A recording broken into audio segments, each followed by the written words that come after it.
पाहत आहात Loksamiksha news network आणि या आहेत आजच्या सुपरफास्ट न्यूज।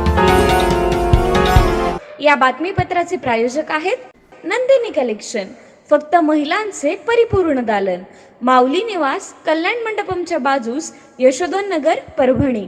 नमस्कार, मी प्रभू दिपके लोकसमीक्षा न्यूज नेटवर्क मध्ये आपलं स्वागत करतो। आपण पाहत आहात परभणीचं एकमेव बातमीपत्र Loksamiksha superfast. Red Apple exclusive MIDC परिसर परभणी। परभणी तालुक्यातल्या सिंगणापूर या महसूल मंडळाच्या ठिकाणी आज छत्रपती शिवाजी महाराज महाराजस्व समाधान शिबिर जिल्हाधिकारी संजय सिंह चव्हाण आणि सिंगणापूर येथील प्रशासक तथा सरपंच शारदाबाई पांडुरंग खिल्लार यांच्या उपस्थितीत संपन्न झालं। या शिबिरामध्ये महसूल विभागासहित विविध शासकीय विभागांच्या सेवा एकाच ठिकाणी उपलब्ध करून देण्यात आल्या होत्या। महत्त्वाचं म्हणजे एकाच दिवसात 1041 लाभधारकांना यावेळी लाभ वितरित करण्यात आले। या कार्यक्रमाला उपविभागीय अधिकारी उदयसिंह भोसले, तहसीलदार संदीप राजापुरे, गटविकास अधिकारी रावसाहेब चकोर, प्रगतिशील शेतकरी एकनाथ साळवे तसंच विविध विभागाचे अधिकारी व नागरिकांची मोठ्या संख्येने उपस्थिती होती। धनगर समाजाला अनुसूचित जमाती आरक्षण लागू करण्याच्या मागणीसाठी 16 मार्च रोजी मुंबई येथील आझाद मैदानावर धनगर समाजाचा मोठा मोर्चा धडकणार असल्याची घोषणा करण्यात आली आहे। धनगर समाजाच्या आरक्षणाच्या प्रश्नावर मुंबई इथं महत्त्वपूर्ण बैठक पार पडली आहे। या बैठकीला मुख्यमंत्री देवेंद्र फडणवीस यांच्यासह धनगर समाजाच्या शिष्टमंडळाची चर्चा झाली। बैठकीला गिरीश महाजन, खासदार रामराव ओडकुते, दीपक बोराडे, सुरेश कांबळे, प्रकाश अण्णा शेंडगे, अनंत बनसोडे, विजय तमनर, प्रल्हाद नेमाने, मोहन देवकते तसंच बिरुदेव कोळेकर आदी समाज बांधवांची उपस्थिती होती। या बैठकीत धनगर समाजाला अनुसूचित जमाती आरक्षणाची तातडीनं अंमलबजावणी कशी करावी याबाबत चर्चा करण्यात आली। मात्र बैठकीत कोणताही ठोस निर्णय न झाल्यानं समाजामध्ये नाराजी व्यक्त करण्यात आली। या पार्श्वभूमीवर 16 मार्च रोजी मुंबईतल्या आझाद मैदान इथं धनगर समाजाच्या आरक्षणासाठी मोठं आंदोलन करण्यात येणार असून या आंदोलनात सहभागी होण्याचं आवाहन ऑल इंडिया धनगर समाज महासंघाच्या वतीनं करण्यात आले। परभणी शहर महानगरपालिका अधिकारी कर्मचारी संघटनेच्या वतीनं आज संपन्न झालेल्या बैठकीमध्ये परभणीचे आमदार डॉक्टर राहुल पाटील यांच्या अभिनंदनाचा ठराव संमत करण्यात आला आहे। परभणी महानगरपालिका अधिकारी कर्मचारी मागील 5 वर्षापासून GST अनुदान वाढवून देण्यासाठी शासनाकडे वारंवार मागणी करत होते। यासाठी अधिकारी कर्मचारी संघटनेनं वेळोवेळी मुख्यमंत्री तथा नगरविकास मंत्री यांना निवेदनं देऊनही कर्मचाऱ्यांच्या वेतनाचा प्रश्न सोडवावा अशी मागणी करण्यात आलेली होती। आमदार राहुल पाटील यांनी हिवाळी अधिवेशनाच्या निमित्तानं विधिमंडळामध्ये लक्षवेधी मांडली आणि शासनाला परभणी महापालिकेची परिस्थिती अवगत करून दिली असता नगरविकास राज्यमंत्री यांनी परभणीचा प्रश्न तात्काळ सोडवण्यात येईल व कर्मचाऱ्यांच्या अडचणी दूर करण्यात येईल आणि GST अनुदान वाढीसोबतच GST थकीत रक्कम देण्याबाबतही कारवाई करण्यात येईल असं उत्तर दिलं। त्यामुळं आमदार डॉक्टर राहुल पाटील यांच्या अभिनंदनाचा ठराव महापालिकेच्या अधिकारी कर्मचारी संघटनेच्या वतीनं आज सर्वानुमते घेण्यात आला आहे। यावेळी विनय ठाकूर, विशाल उपाडे, प्रकाश गायकवाड, विश्वनाथ गोबाडे, बाशिद खान, मनोज तळेकर, करण गायकवाड, सीताबाई तांबे आदींची उपस्थिती होती। सततचे दवाखाने करून कंटाळलात? आता शेवटचा उपाय डॉक्टर गोविंद कामटे यांचे बालाजी आयुर्वेदिक निसर्गोपचार केंद्राला भेट द्या। शुगर, मूळव्याध, ॲलर्जी, सोरायसिस, गजकर्ण, दमा, लठ्ठपणा, गुडघेदुखी, कंबरदुखी, वात, गाठीचे आजार, लकवा, केस गळणे, मूतखडा, सफेद डाग यांसारख्या जुनाट आजारांवर खात्रीशीर उपचार केले जातात। दारू सोडवण्यासाठी विशेष उपचार उपलब्ध। संपर्क डॉक्टर गोविंद कामटे, आयुर्वेद विद्याविशारद, बालाजी आयुर्वेदिक निसर्गोपचार केंद्र, तलाठी कार्यालयाच्या बाजूला, वसमत रोड, परभणी। संपर्क 9921691008। पाथरी रस्त्यावरील RP hospital and research institute इथं 65 वर्षीय वृद्ध महिलेला गंभीर जळीत जखमांवर यशस्वी उपचार करून जीवदान मिळाले। मंदिरामध्ये दिवा लावत असताना साडीला आग लागून रुग्णाच्या दोन्ही पायांना प्रचंड जखमा झाल्या होत्या। त्यामुळं सदरील महिलेच्या शरीराचा 30 ते 40% भाग जळाला होता। अत्यंत गंभीर अवस्थेमध्ये रुग्णालयात दाखल झालेल्या या महिलेला वैद्यकीय टीमच्या सातत्यपूर्ण प्रयत्नामुळे तब्बल 1 महिन्यानंतर रुग्णालयातून सुट्टी देण्यात आलेली आहे। रुग्णाला सुरुवातीचे 5 दिवस विशेष निगराणीखाली जळीत विभागमध्ये दाखल करून सदरील रुग्णावर शस्त्रक्रिया करण्यात आली। शस्त्रक्रियेनंतर सतत ड्रेसिंग, व्रणसंपादन, इन्फेक्शन नियंत्रण, द्रव व्यवस्थापन, पोषण आणि औषधोपचार सुरू ठेवण्यात आले। या संपूर्ण काळामध्ये रुग्णाच्या प्रत्येक लक्षणावर बारकाईनं लक्ष ठेवण्यात आलं। अथक मेहनत आणि आधुनिक उपचार पद्धतीमुळे तिची प्रकृती हळूहळू स्थिर झाली आणि आज 1 महिन्यानंतर डॉक्टरांनी सदर रुग्णाला सुट्टी दिलेली आहे। भारताला जिजाऊ, सावित्री, अहिल्या, फातिमा, इंदिरा गांधी, कल्पना चावला अशा अनेक धाडसी महिलांची आदर्श परंपरा आहे. त्यांचा आदर्श बाळगून महिलांनी कर्मकांड, अंधश्रद्धा न बाळगता चिकित्सक, विज्ञानवादी व प्रयत्नवादी होऊन काळासोबतच चाललं पाहिजे. भारतीय मुली शिक्षण, सामाजिक, वैद्यकीय तसंच क्रीडा अशा विविध क्षेत्रात नावलौकिक मिळवत आहेत.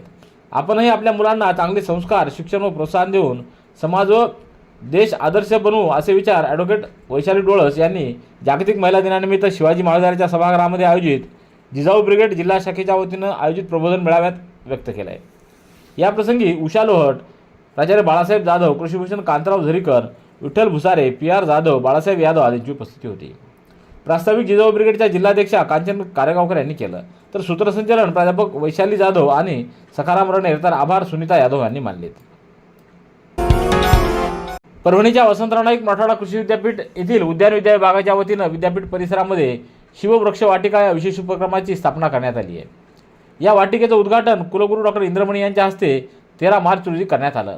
याप्रसंगी कुलगुरू इंद्रमणी यांनी शिववृक्ष वाटिका या संकल्पनेचं महत्त्व अधोरेखित करताना पर्यावरण संवर्धन, जैवविविधतेचं जतन आणि विद्यार्थ्यांमध्ये वृक्ष संवर्धनाबाबत जागरूकता निर्माण करण्यासाठी अशा उपक्रमाची गरज असल्याचं प्रतिपादन केलं. विद्यापीठ परिसरामध्ये विविध औषधी, धार्मिक व पर्यावरणदृष्ट्या महत्त्वपूर्ण वृक्षाची लागवड करून या वाटिकेला शैक्षणिक व संशोधनात्मक महत्त्व प्राप्त होणार असल्याचं त्यांनी नमूद केलं. या कार्यक्रमाला डॉक्टर भगवान आसेवार, डॉक्टर विश्वनाथ खंदारे आदींची उपस्थिती होती. Red Apple furniture, smart furniture for smart people. Exclusive Parbhani शहरातील भव्य शोरूम रेड ॲपल एक्सक्लुझिव्ह. भारतातील स्मार्ट फर्निचर ब्रँड आता आपल्या परभणी शहरामध्ये. हो, आता आपल्या परभणी शहरामध्ये. या अंतर्गत ऑफिस, बेडरूम, डायनिंग, लिव्हिंग इत्यादी प्रकारचे फर्निचर आपणास मिळेल. Bedroom set, bed, dressing table, sofa set, कपाट, डायनिंग टेबल टीपॉय आणि स्टील फर्निचर इत्यादी सर्व प्रकारचे फर्निचर तेही आकर्षक किमतीमध्ये उपलब्ध आहे. एक वेळ अवश्य भेट द्या. रेड ॲपल फर्निचर, MIDC परिसर, भारतीय स्टेट बँकेच्या जवळ, परभणी. परभणीच्या शारदा महाविद्यालयामध्ये स्वामी रामानंद तीर्थ मराठवाडा विद्यापीठ नांदेड व शारदा महाविद्यालयाच्या इतिहास विभागाच्या वतीनं एक दिवसीय कार्यशाळेचं आयोजन करण्यात आलं. यावेळी कार्यक्रमाला उद्घाटक म्हणून स्वामी रामानंद तीर्थ मराठवाडा विद्यापीठाचे कुलगुरू डॉक्टर मनोहर चास्कर उपस्थित होते. तर प्रमुख पाहुणे म्हणून इतिहासाचे गाढे अभ्यासक प्राध्यापक आत्माराम शिंदे, इतिहास अभ्यास मंडळाचे अध्यक्ष प्राध्यापक डॉक्टर राहुल वरवंटेकर उपस्थित होते. अध्यक्षस्थानी प्राचार्य डॉक्टर बबन पवार, तर प्रमुख पाहुणे म्हणून प्राचार्य डॉक्टर बाळासाहेब जाधव, प्राचार्य डॉक्टर संजय वाघमारे, प्राचार्य डॉक्टर UC राठोड, प्राचार्य डॉक्टर राम पुन्ने, प्राचार्य डॉक्टर विठ्ठल घुले आदींची उपस्थिती होती. रेल्वे संचालनामध्ये सुरक्षितता प्रथम या तत्वाला अधिक बळकटी देण्यासाठी दक्षिण मध्य रेल्वेच्या नांदेड विभागातील ऑपरेटिंग विभागाच्या वतीनं आज विभागीय अधिकाऱ्यांच्या वसाहतीत मेगा ऑपरेटिंग सेफ्टी सेमिनार आयोजित करण्यात आला.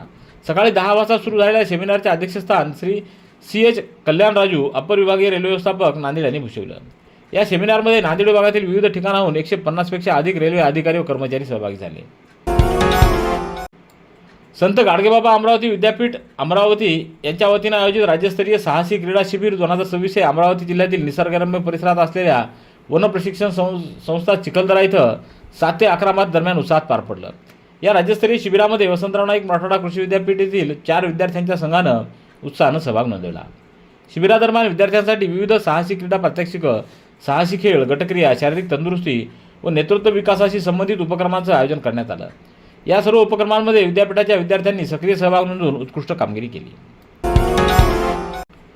महिलांवर होणाऱ्या हिंसाचाराचा प्रतिबंध करण्यासाठी वेगळी यंत्रणा हवी. आतापर्यंत राज्यात 4 महिला धोरणांची अंमलबजावणी झाली तरी अजूनही आपल्याकडील महिलांना हिंसाचाराचा सामना करावा लागत असल्याचं प्रतिपादन कैलासवासी कमलताई जामकर महिला महाविद्यालयाच्या इंग्रजी विभाग प्रमुख डॉक्टर संगीता अवचार यांनी आंतरराष्ट्रीय महिला दिनाच्या निमित्तानं महिला धोरणाचा आढावा घेणाऱ्या धोरण कुठवर आलं ग बाई या चर्चासत्रात केलं. यशवंतराव चव्हाण सेंटरच्या महिला विभागाच्या वतीनं राज्यातील विविध जिल्ह्यांमध्ये धोरण कुठवर आलं ग बाई या चर्चासत्राचं आयोजन संपूर्ण राज्यात करण्यात येत आहे. 14 मार्च रोजी परभणीतील चर्चासत्राचं आयोजन कैलासवासी कमलताई जामकर महिला महाविद्यालयात करण्यात आलं. यावेळी डॉक्टर अवचार बोलत होत्या. कार्यक्रमाला प्राचार्य डॉक्टर रामचंद्र भिसे, पूजा थिटे, कुसुम देशमुख लोहगावकर, साधना तिप्पना कजे, संतोष गाजरे, विलास कुलकर्णी आदींची प्रमुख उपस्थिती होती. रेड ॲपल एक्सक्लुझिव्ह, MIDC परिसर, परभणी. याबरोबरचे बातमीपत्र संपलं. पुन्हा भेटूया उद्याच्या सुपरफास्ट बातमीपत्रात. पाहत रहा लोकसमीक्षा. तुम्हाला हे बातमीपत्र कसं वाटलं याबद्दल आपली प्रतिक्रिया नोंदवा. दररोजचे अपडेट्स मिळवण्यासाठी लोकसमीक्षा चॅनलला सबस्क्राईब करा. धन्यवाद.